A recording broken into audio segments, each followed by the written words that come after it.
Hello बच्चों, आइए इस प्रश्न को पढ़ते हैं।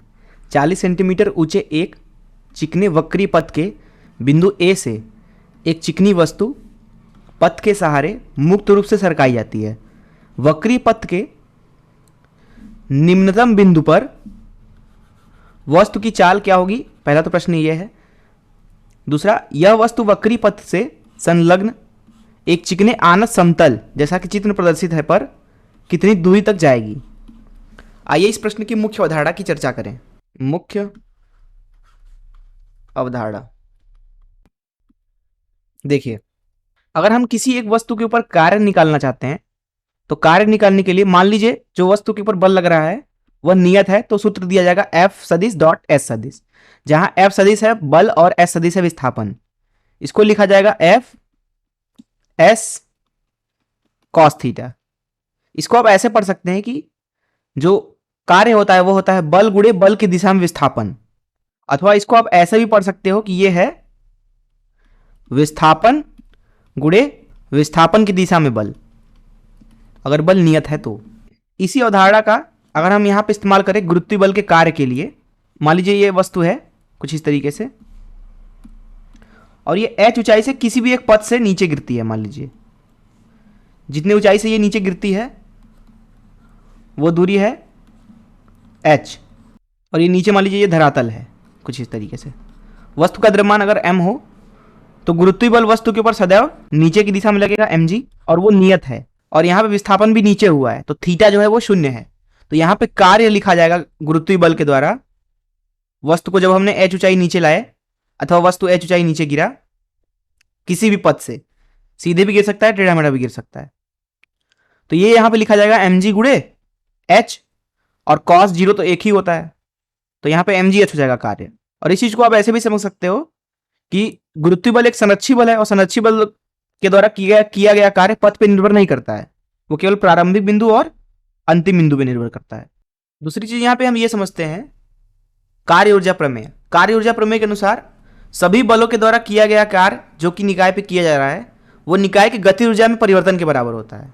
तो यहां लिख देते हैं W सभी बलों द्वारा, अर्थात सभी बलों द्वारा कार्य, ये दरअसल बराबर होता है निकाय के गति ऊर्जा में परिवर्तन के। अंतिम गति ऊर्जा मान लीजिए kF है तो kF ऋण प्रारंभिक गति ऊर्जा, जिसको KI लिख देते हैं। तो इन मुख्य अवधारणाओं से चलिए प्रश्न को अब हल करते हैं। स्थिति हमें कुछ इस तरीके से दी गई है। जो बिंदु A है उसका धरातल से ऊंचाई 40 सेंटीमीटर है, और यहां जो सबसे न्यूनतम बिंदु है उसको हम बोल देते हैं B। यहां B पे हमें वस्तु की गति बतानी है। प्रथम भाग में मान लीजिए जब वस्तु यहां पे पहुंचता है तो उसकी गति मान लीजिए हो जाती है v। ये मान लीजिए वस्तु है कुछ इस तरीके से और इसकी गति मान लीजिए कि v है B बिंदु पे, निम्नतम बिंदु पे। वस्तु का द्रव्यमान m मान लेते हैं। देखिए यहां पे सतह पे हर एक बिंदु पे वस्तु के ऊपर दो बल काम कर रहे हैं। अगर हम किसी एक बिंदु पे वस्तु को बनाए यहां पे, तो पहला बल तो है सतह के द्वारा इसके ऊपर लगाया जा रहा है अभिलंब बल n, और दूसरा बल है गुरुत्वीय बल mg। अब जो ये अभिलंब बल है दरअसल विस्थापन इसके अभिलंबवत है कुछ इस तरीके से, अथवा इस n बल के दिशा में अथवा इसके विपरीत कोई भी विस्थापन नहीं हो रहा है, क्योंकि हर एक जगह पे जो वस्तु है वो सतह के संपर्क में रहेगी। जब तक वस्तु संपर्क में है सतह के तब तक उसके ऊपर n लगता रहेगा, और n जो है हमेशा अभिलंबवत लगेगा सतह के, इसलिए n के द्वारा कभी भी कोई विस्थापन नहीं हो रहा है सतह के अभिलंबवत, क्योंकि संपर्क नहीं छूट रहा है। इसलिए अगर यहां पे हम लिखना चाहें अभिलंब बल के द्वारा किया गया कार्य तो वो 0 है। किसी कहीं पे भी कहीं से कहीं भी चला जाए वस्तु, अभिलंब बल के द्वारा किया गया कार्य तो 0 ही है, अर्थात A से B तक भी अभिलंब बल के द्वारा किया गया 0 है। वहीं अगर हम A से B तक जाते हैं तो उस दौरान गुरुत्वीय बल के द्वारा किया गया कार्य हो जाएगा। यहां पे हमें बस देखना है ऊर्ध्वाधर विस्थापन, तो गुरुत्वीय बल है mg, ऊर्ध्वाधर विस्थापन है नीचे की दिशा में, बल भी नीचे है तो धनात्मक कार्य हो जाएगा। ऊंचाई है 40 सेंटीमीटर तो इसको मीटर में बदल लेते हैं, अर्थात गुरुत्वीय बल के द्वारा किया गया कार्य आएगा, g का मान 10 रख देते हैं तो 4m के बराबर आएगा जूल में। अब हम क्या करते हैं, यहां पे कार्य ऊर्जा प्रमेय लगा देते हैं।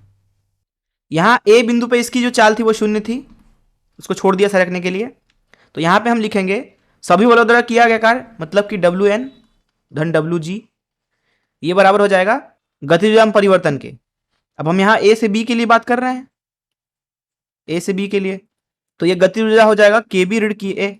ये वाला मान शून्य है, इसका मान है 4m, तो यहां रख देते हैं 0 धन 4m बराबर के बी।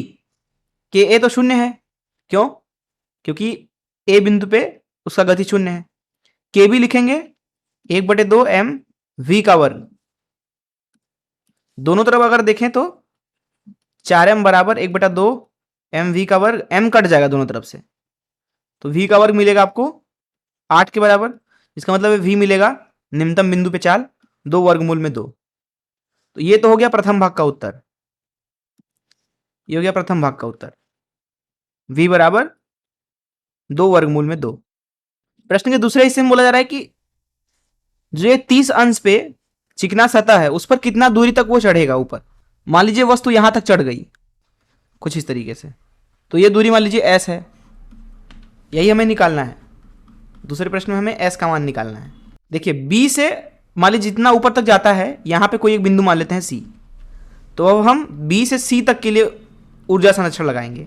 देखिए b से c तक जाने में गुरुत्वीय बल के द्वारा किया गया कार्य होगा, क्योंकि ये ऊंचाई जो है वह है s sin 30, गुरुत्वीय बल लग रहा है नीचे, और ये s sin 30 विस्थापन हुआ है ऊपर, तो थीटा है 180। तो यहां पे हम लिखेंगे गुरुत्वीय बल के द्वारा किया गया कार्य b से c के दौरान, ये बराबर हो जाएगा विस्थापन जो कि है s sin 30 गुणे बल है mg, और थीटा है 180 cos 180, तो ये आ गया sin 30 मतलब 1/2, तो ये आ गया mg s भागे 2, और आगे ऋण। वहीं अगर हम अविलंब बल के द्वारा कार्य लिखे तो वो तो अभी शून्य ही होगा फिर से, क्योंकि विस्थापन इधर हो रहा है, अविलंब बल ऊपर लग रहा है, दोनों एक दूसरे के अभिलंबोत हैं, और cos 90 शून्य होता है। अब हम फिर से कार्य ऊर्जा प्रमेय लगाते हैं b से c के लिए, तो यहां लिखेंगे wg b से c धन wn b से c, ये सारे बलों द्वारा किया गया कार्य हो गया कुल कार्य। ये होना चाहिए गति ऊर्जा में परिवर्तन के अंतिम गति ऊर्जा, क्योंकि अंतिम गति शून्य है तो शून्य लिख दिया ऋण प्रारंभिक गति ऊर्जा जो कि है 1/2 m v का वर्ग। यहां से आप देख सकते हैं कि जो v का वर्ग है वो 8 है, तो उठा के डाल देते हैं 8 और मानों को यहां पे डालते हैं, तो यहां मिलेगा ऋण mg s भागे 2 बराबर ऋण 1/2 m गुणे 8। तो यहां से मिल रहा है आपको mg s भागे 2 बराबर 1/2 गुणे m गुणे 8, दोनों तरफ से 2 कट जाएगा, दोनों तरफ से m कट जाएगा, और s मिलेगा s बराबर 8 भागे g जो कि है 8 भागे 10 अर्थात 0.8 मीटर, जिसका मतलब है s है s बराबर सेंटीमीटर में अगर बोलें तो 80 सेंटीमीटर के बराबर। तो ये हो गया प्रश्न के दूसरे भाग का उत्तर। मैं आशा करता हूं कि आपको इस प्रश्न का हल जरूर समझ में आया होगा। धन्यवाद।